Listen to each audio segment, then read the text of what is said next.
The advantage for the agency is that it permits them to draw on the very significant expertise of an organization like the American National Standards Institute, which is generally rather careful in the way in which it develops standards and which develops them to a degree of technical detail that agencies themselves have significant difficulty in reaching. The disadvantage is precisely that it is nonetheless secret law, that it is a law treated as copyrighted and therefore in the control of the organization that has generated it. And so you have to go to that organization and do whatever they require to get your access to it.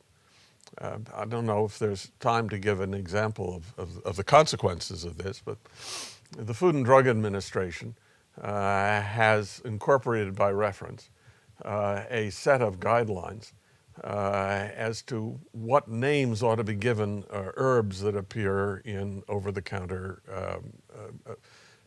drugs and food supplements. And this is produced by the American Herbal Products Association. It's a useful glossary. The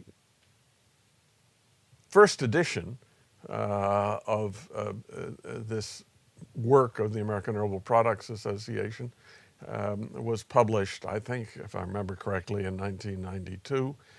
There's a second edition that's been published in this century.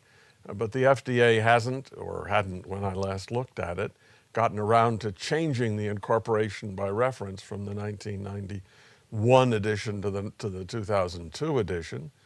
And on their website, you could buy either of them. If you wanted to buy the first edition, which is your legal obligation, you could only get a digitally controlled electronic file that you couldn't print or sell to anyone else, give to anyone else, copy, and it would cost you, if I'm remembering the price correctly, $250. If you wanted to buy the second edition, which is the more modern one, you get it as a book, and you could do everything with it that you can do with a book. And so one sees quite explicitly here the effect of having, as it were, a monopoly price for law. And it's not that this way of doing things is all that common. I don't think most of the standards institutes are quite as aggressive, shall we say, as the American Herbal Products Association. But this example does illustrate the kind of thing that can be done if law is permitted to be copyright and subject to the control of its source.